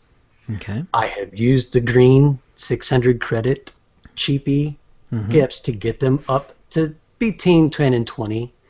So for 6 companions per character. So for me, that totals right now 12 characters. So I have leveled 60 companions up to level 20. Wow. And have them nothing but running companion gift missions constantly. So to give you an idea on the margin, I'm running that right now. Each companion gift mission is between 2,000 and 3,000 credits to run it. And I am averaging, my average return when you take blues and purples and you average it all out, and some sell for more than others and all of that, but I average between 12 and 15K return on those. Nice. So I'm making 5 to 6 times my money every single time I send one of those guys out. So if you're not doing that yet, do that now and keep pushing it, because then you're basically getting these things so cheap at 2 to 3K. You can take the most expensive ones, sell those to fund your own companion upskilling. It creates its own engine, basically. Yeah, that makes sense. I have noticed that a lot of the companion gifts are selling quite well. I had a fair bit built up, and I did put some of them up on the market, and they do sell well. And because they've improved the GTN as far as companion gifts go, it's a little easier to sell some of these weird greens and rank 4s and stuff like that than it used to be. I mean, you pretty much did the rank 5 purples and maybe blues, and anything else you pretty much had to live with the fact that it probably wasn't going to sell. Yeah, and they all sell now. They all do well now. I had a bunch of the level 1s, 2s, 3s, 4s, and I sold everything in that first week. Like, I was just listing everything. It was just ridiculous prices people were paying. I was buying them. I before 4.0, I had tweeted out that was going to be my strategy. I full disclosure, before 4.0 hit, that's what I was doing. And I was paying up to 10,000 for a rank 5 blue. I was paying up to 20 for rank 5 purples, and I was buying 100 to 200 a day going into 4.0. And now you're unloading them. Yes. Well, now I'm using them. I did unload them the first week when the prices were just insanity. Now they've come back down to actually pre-4.0 levels. They're pretty even, I've found. So, but they're still way above what it costs you to actually get them. Yep. Yeah, it's still better to get them, but there's an equilibrium point there somewhere. When you're talking about that last grind from influence 40 up to 50, it's 90,000 influence points out of the total of 250. So it's a huge grind to get from 40 to 50. And in terms of the cost of the rank 2s on Fleet, you can do it with 600 credit rank 2 gifts from Fleet. It's just going to take a ton of them, and it's quite, it's many millions of credits worth. But what you can do is, as long as you can get the blue rank 5s for less than about 7,000 credits, or the purple rank 5s for less than about twice that, about 14, then in terms of influence points per credit, you're going to be at parity with the rank 2 greens from Fleet. That's about where the break-even point is. So if they're selling for less than 7,000, then it's a gift type that is, for whatever reason, out of favor. You'll see it almost every day with courting gifts. I will buy stacks and stacks of courting gifts almost every day because there are companions that love them, and they are so cheap that I mean, if you can get them for close to the price that you can run the missions for practically some days on Jedi Covenant at least. So that's a great area to exploit. If there's a gift that's out of favor and there's a ton of it on the GTN for, less than 5,000 credits especially, then that's definitely something that you want to go take a look at least, because that's a really affordable way to get from 40 to 50, which is the hardest part of the grind. Right. And tied to that, I think the other huge change that was really, it's a good and a bad side to it. The speed gains that you're getting, the efficiency gain from higher levels. I have my slicers, so I've got M1, 4X, and Lana on my main slicer pushing. They're all in the mid 40s, pushing 50. And to run disassembly required, which is the rich mission to get augment mats, it's down to under 7 minutes per mission to run them. Nice. So you're just constantly churning. It's always seems like they're always coming back. Right. And even with my companions at lower levels, they're still significantly shorter than they used to be in a lot of cases. When I'm just leveling and stuff, they just come back all the time, it feels like. Now, the downside for me on that is that I had 17 characters. I have my full 22. I haven't gotten the 24 yet. I have my full 22, and I had 17 of them that I had a rotation on. That I would run through crew skills, I would run through, listing things on the GTN, and it was timed out pretty much perfectly that I made it from the 17th back to the first one, and everything would be coming back. Nice. Now in 7 minutes, that's like 3 characters. So it's a lot harder for me to be as diversified and getting everything I need, because I actually lose efficiency logging in and out to move from character to character. Right. I still would love to see some sort of centralized way that I could do that for all my characters without having to log in and out of the game. But can't have everything. I almost think now that would, if they did introduce that now, it would almost cause more problems than it would solve, because the amount of crew skill missions that would allow you to run at these levels would just be game breaking. I mean, I've got on my main that I've spent most of that tens of millions of credits on companion gifts on. I've got 5 companions maxed out at 50 now, and a lot of them I did not efficiently. I did it for speed because I really wanted to get to 50 for the benefits. And those companion gift missions for Underworld trading, they come back in 4 minutes and 16 seconds. So every 4 minutes while I'm raiding on my main, I can get 6 crew skill missions back with companion gifts. So I can finish a raid and have 20 or 30 of almost every gift if I really, every time we finish a boss, push it. Queue it back up. Every few trash pulls, queue some back up, and just keep doing it. I mean, it's just a question of how committed I am to sending them back out more than anything at this point. Yeah, I think along with it, one of the other things that I'm struggling with is the assembly component missions. So I use examples of Vanadium Flux and Zusha Solution specifically. You need a lot of that stuff to keep all of your assembly component building. Right. Because assembly components are now, you can reverse engineer a stack of them in order to get augment kit pieces. Oh, okay. So it used to be you would have to craft 10 things, it'd take up 10 slots, to get 10. Now you can do a whole stack of them at once, so it makes it a lot faster if you're to reverse engineer them. But you need a lot of Vanadium Flex and Zusha Solution. The major problem is there's only one mission for each of those. Right, and after that you got to go to the vendor. Right. So or the GTN. It is well, yeah. Don't go to the GTN for those things. it's a ripoff. Unless it's lower than the vendor, right? Yeah, trust me, it's going to be a ripoff every time. But it's just hard to keep enough of those up. So even in that hour I'll spend farming on Yavin, I won't get nearly enough of the assembly components that I need to just keep in parity. So I'd like to see him add a couple of those or increase the payouts on them. That maybe would help. They nerfed the payouts on them after 3.0. They were originally really, really high after 3.0, and they've nerfed them way down.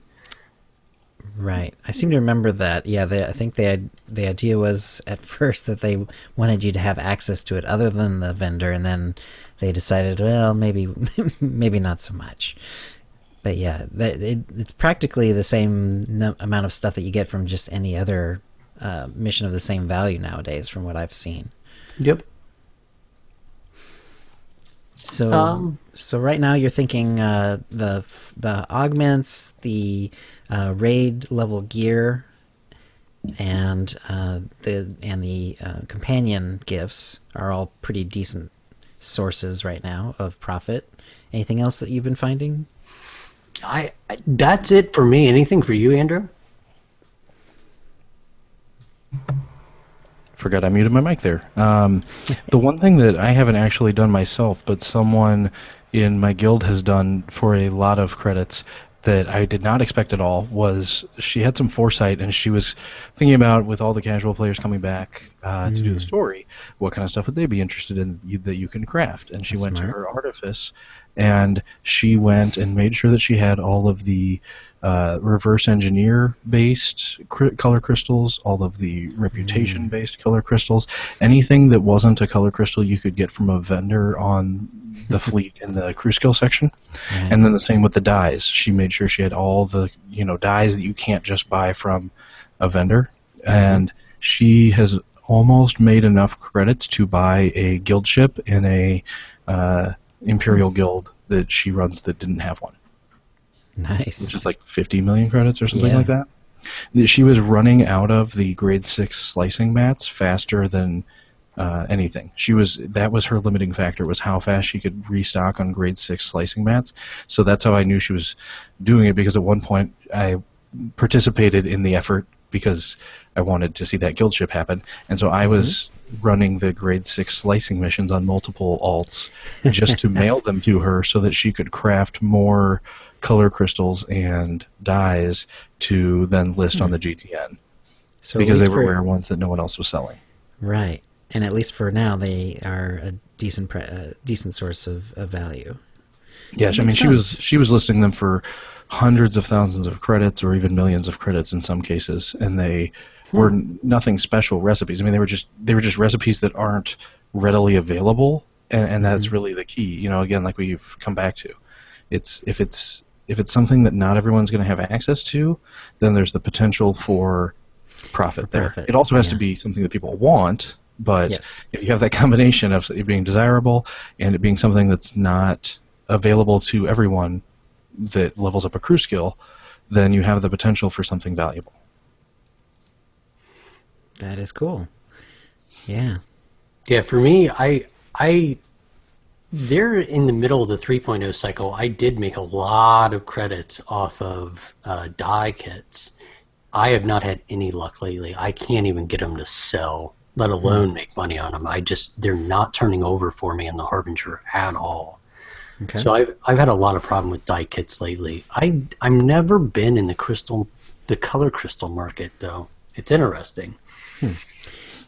I've in a different area. I'm obviously nowhere near the GTNer that you guys are, but cartel market items I've found, have been doing, say I grabbed a bunch of Gamorrean axes, and sometimes they're around 250,000, but then they go through these big swings, and they're 500,000, even 750,000 sometimes, and so I just wait for them to go up, and then I try to get rid of the ones that I have at those higher levels. Anything that you guys have been dabbling in? most of my cartel market stuff has been mostly just cleaning out things in my storage. One thing that I've learned to teach myself with some cartel market things is that if I find absolutely no cosmetic appeal in them, and I don't know anyone else who finds any cosmetic appeal in them, that at some point you have to accept the fact that they're just not ever going to be worth much, and it's time to just sell them for whatever you can get. And sometimes I'll make 5 million credits just cleaning out an alt's storage bay of gear that's just not that appealing, but you can get, even if I'm getting 5,000 credits for some random bracer, that's still 5,000 credits. And if you do it enough, you have a bunch of credits. Yeah. And also on those older characters, like if you haven't touched an alt, since like maybe McKeb, but you maybe grabbed a couple of boxes and opened them just for fun, those might be items that, are semi-popular, but now are completely rare because they've all been bought out long since whenever, and those items might actually have some value where they might not have if you tried to turn them around quicker. It's definitely I've shifted a lot of my money making to the cartel market. I jokingly said a while back, Kranatoku started me on this. I don't know why I ever started. I would watch his video and I'm like, well, that looks like fun. So I would open up a hypercrate, and then it would turn into I was doing 5 hypercrates a day. I had a hypercrate problem. Yeah, you did. That's amazing. So I did. Talks about hypercrates the way that most people talk about crack cocaine. Yeah. So I actually totaled up some of my stuff that I had tonight before I came on. I have 40 tabs of just cartel market gear. Wow. Most of them are full sets. So I will collect one full set. I will sell duplicates, and I will always keep one full set of everything. Right. So I have it's right around 100 full sets of armor. Wow.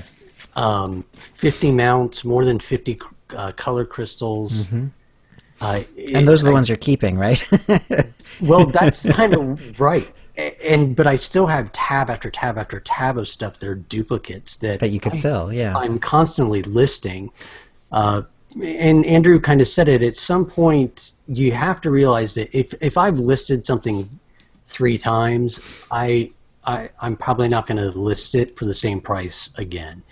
I knock it down until it sells. I'm about moving material to free up inventory. You almost have to be at this point. Right. I complained last time I talked to the devs in person in Anaheim. I complained about inventory space. They did try to help me out. I've asked about it. They did try to help by removing some of the excess crafting materials per level and combining them. That did help. The assembly components help as well because you take the 2 into 1. Sure. So those did make some definite headway for me as I've gone through. I have created more room, but I still have a hypercrate problem. So that doesn't change. I looked at my inventory right now. I have 30 hypercrates, and I just bought 5 of different more. types, different ages. All different. So usually what happens is each time a hypercrate comes out, there's a certain price that I look for. When it hits that price on the G10, I go out and I buy 5 of them. I open one, and I put 4 back into inventory, basically, and I wait.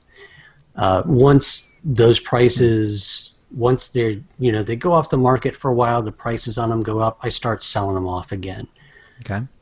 We talked about a while back, I went free to play for a while, preferred. I stopped subbing. And that was how I paid for everything, was I would take a hypercrate and I would break it up into the individual packs, and I would just sell 1 pack each time I needed credits, which would get me right back close to my max. Sure. Right. So it would keep me going for quite a while that way, just being able to dribble 1 pack at a time into the market. Right. And Potentially even more now with the 30 per pack now. Yeah, exactly. Although I don't know they have the same value anymore. Right. They're a little. They seem to be trending towards a little cheaper, and it'll also vary. I'm sure it'll vary on depending on how popular the stuff in them are. Like the ones that have a possibility of the Act Dog, I think are going to remain popular for a long time. But if there's nothing that's not quite as grabby for future ones, I imagine those will be cheaper since you're not getting that whole nice variety of companion gifts and Jawa junk and everything else anymore from them. Well, that's interesting. I did watch Kranitoku's video from the newest Alliance packs, the Force Alliance packs. I want to see that, but I just haven't had time yet.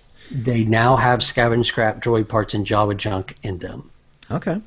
So the new ones that just came out, they did listen to that feedback and they've added that back. You now get one gift, one item, and one of the three. Kranitoku did not get any Jawa junk in his entire hybrid crate, but he got a lot of the green and the blue. So we're going to assume the purple's still in there, even though he didn't get any. But right, only time will tell on that. He did not have the best of luck. Spoiler alert. Yeah, I saw that on the tweet that I retweeted. I still look forward to seeing it, though. I kind of got pushed into that area, I felt, with 4.0, into doing more and more cartel market items simply because my way of making money was always kind of what Andrew and I were talking about earlier, finding pockets where there's a vacuum and filling it. And you had to be flexible. So I was constantly jumping around. And I would do something for 3 or 4 weeks until it didn't work anymore, and I would look for other opportunities. And I was always doing 2 or 3 things at once. Right. But with 4.0, there's a lot less diversity in the markets that are offered because we've removed main stats to win.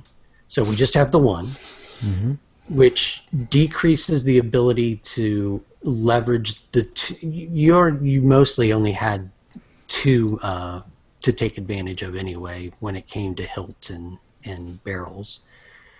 But the elimination of surge and absorb further kind of hurts that. They've removed all the companion gear. Let's leave Rishi out of it and say that, or Yavin, the Yavin heroics where you could get all 192 gear for your companion prior to 4.0. But now it's gone completely. Completely, right.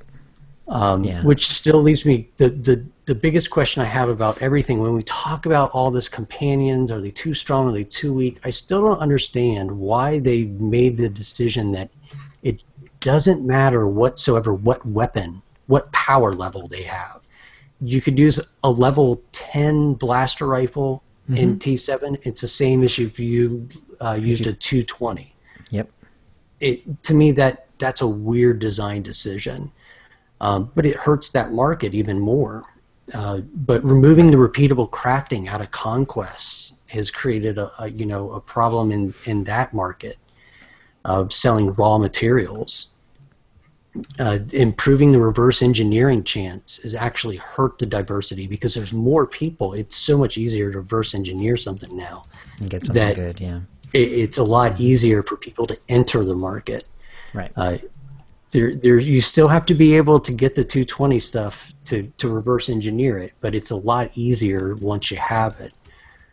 And I still have a problem with the biochem consumables. Even though we have no more reusable, they're still the 8-hour expiration on them is way too long. They need to get that down to speed up that market. I think one thing, too, with that, specifically with the biochem, I'm fine with the blues having really long lifespans because the blues aren't intended for your progression rating community. But I think that the ones that are best in slot not have that long of a timer on. It just doesn't make any sense to it. Right.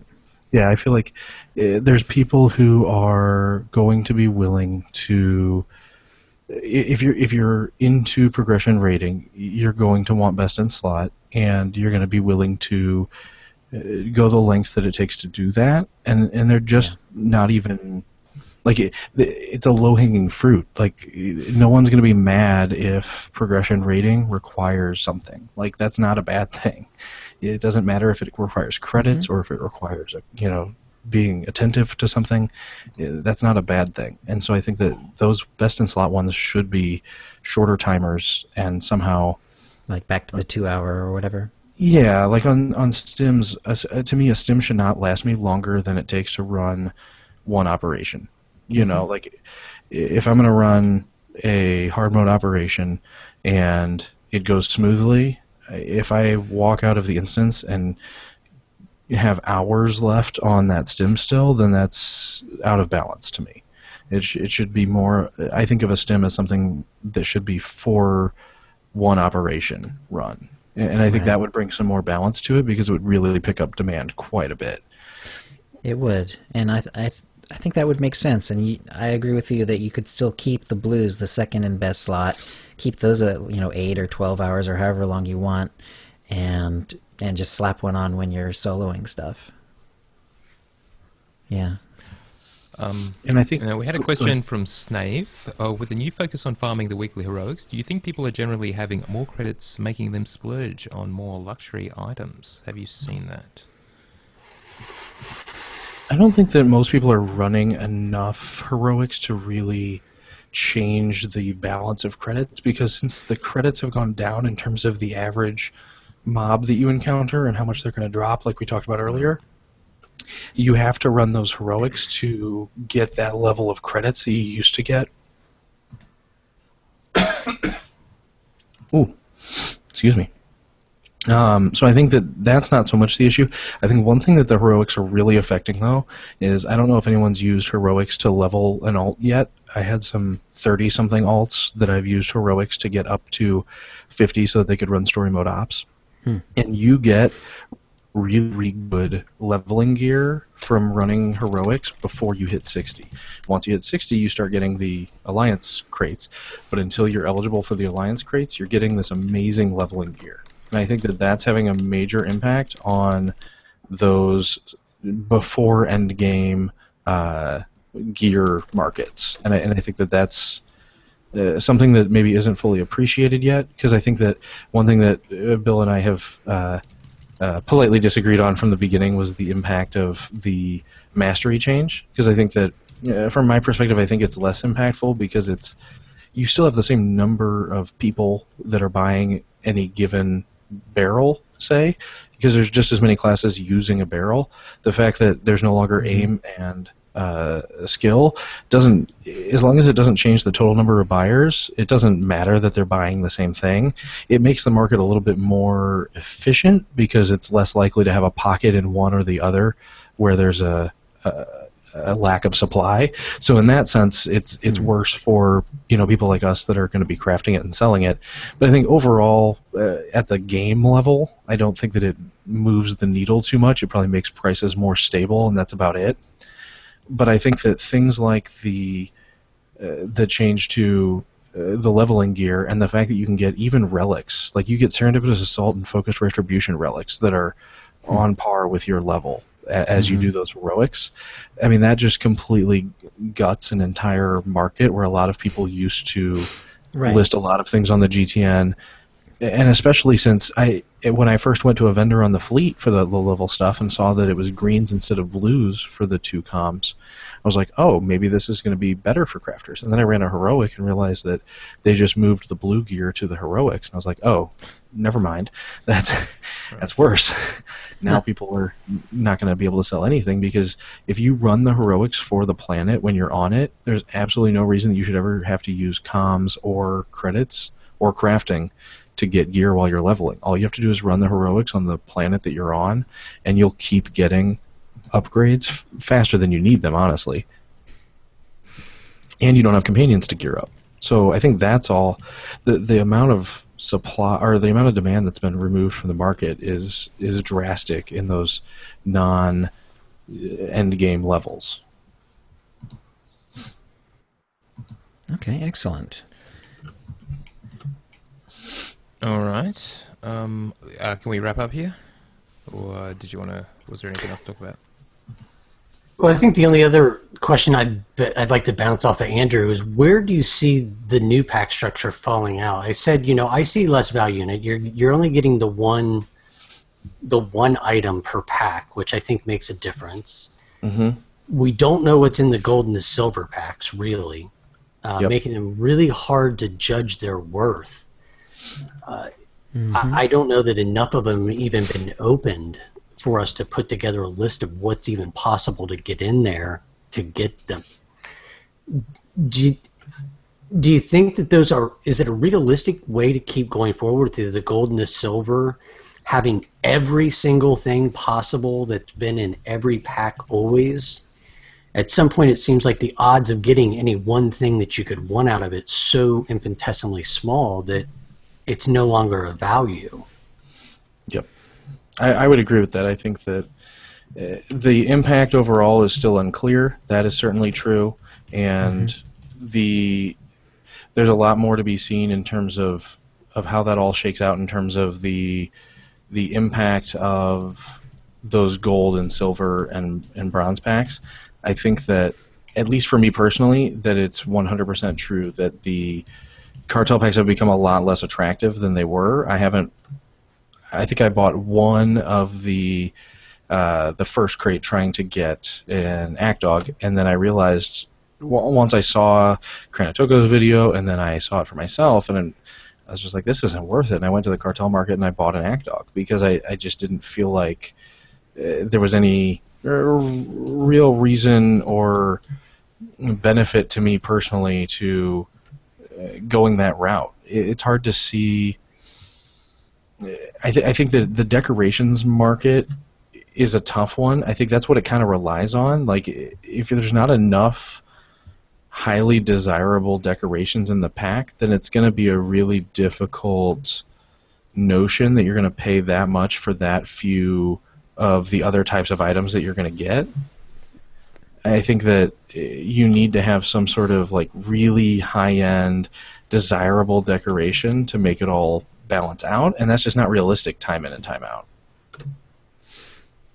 I definitely agree. It's the decos are definitely hit and miss. This last pack seemed to be a lot of miss. It's kind of an interesting theme, the destroyed items. It's an interesting idea, but I don't know how many people will actually be interested in going out and grabbing all of them. Not that many based on prices. Yeah, it's certainly an interesting idea. I think that the question is like who, under what scenario are they actually going to be like of interest to a particular buyer or buyers? And I have a hard time seeing anyone other than the most avid of collectors or decorators really going all in on decorating a stronghold as a burnt out blaster shelter. It's just not. It's not the same as the ones that they did with like Jedi Temple themed things. Like that's an obvious win that a ton of people are going to be interested in, and I think that this one's just lacks that kind of high level appeal to the average person who's playing and decorating and all that. And I think that even with the commemorative statues, I expected those to be a lot more popular than they actually have been in reality.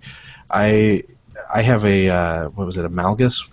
Was it Malgus was the last one? Yeah, Malgus was the one that I had a bunch of. Or not a bunch of, just one, because I had so much trouble selling it for a reasonable price that I was expecting it to be something when I got it that was like, oh yes, here we go. I'm going to have, all these credits from getting this. And it just was a complete non-factor. No one was buying them.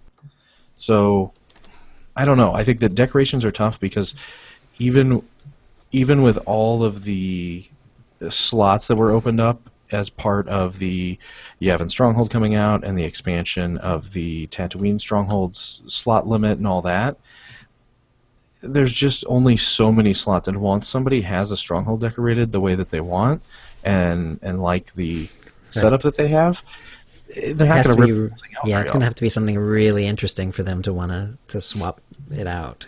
Totally. And you brought a good question about the last pack having the Act Dog in it. So if the Act Dog stays popular for a long time, even after they stop listing the pack for sale, those packs should really, really go up in value. But there is no gold pack for companions, right? Because there's only... Not yet, no. Unless they end up considering it a toy, or even a pet. I don't know. Unless they put it in one of the other packs, essentially. Right. And so it almost seems to me like the gold, silver, first, why would anybody buy bronze packs? That I think they have a small chance of gold and silver, so I think it comes down to once we know what that looks like and what's in Right. each of them, if they're cheap enough, is it worth buying 5 bronze? Or I don't even know the prices exactly at this point. But if you can get multiple bronze for the price of a gold and you get a chance of getting gold stuff, is it better off getting the gold, or is it better off rolling the dice? I could But outside see of that. that's a tough proposition as the main value add for an entire class of things. Yeah, it seems odd. You're right. They do have that small chance, and boy, you're really rolling your dice at that point. It's an interesting way to look at it. How It cheap are almost these packs going to get first before people are willing to do that? Exactly. It doesn't seem like the gold, silver, bronze way they're approaching it seems to be viable to keep going.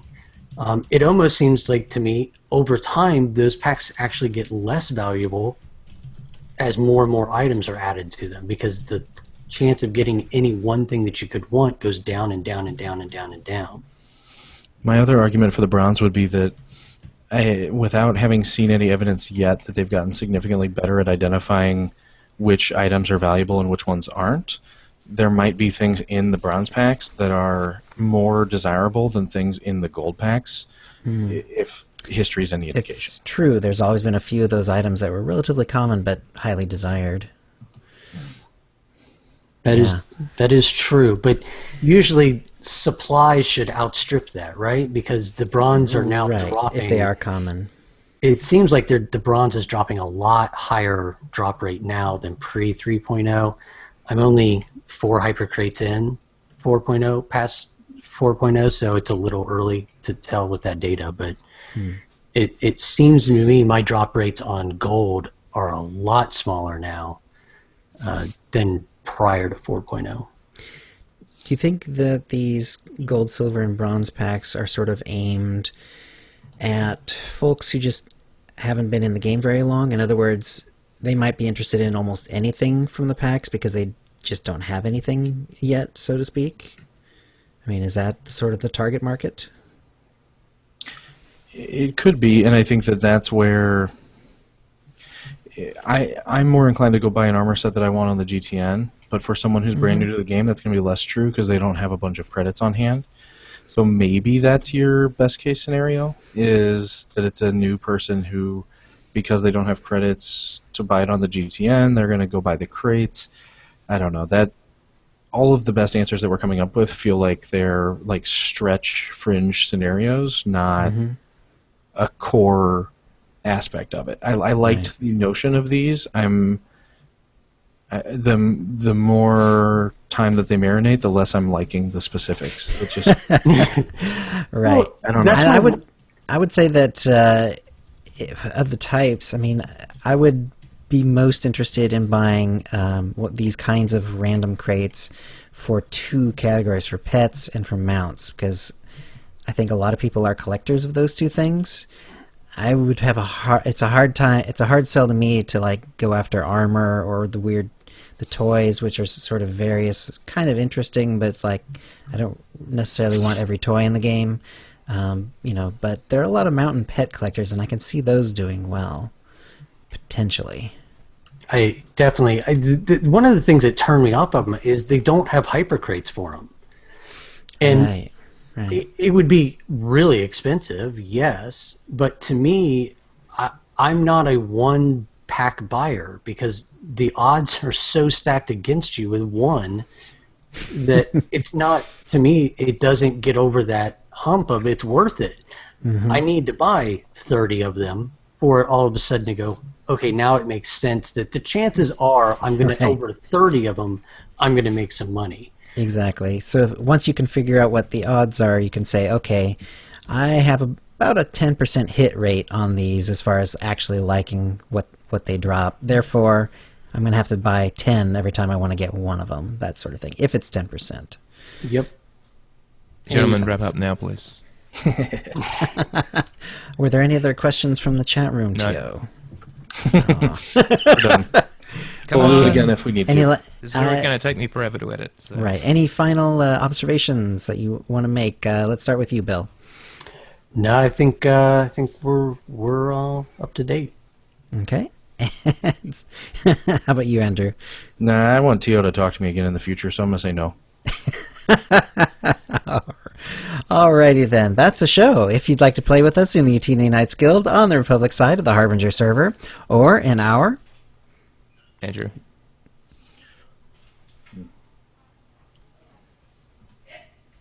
I hadn't thought about this at all.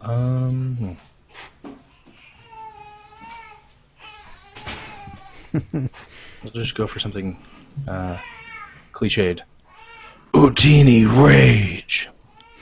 Guild on the Empire side, do a /C join Utini to join the Utini channel. Then let us know you're a fan of the show.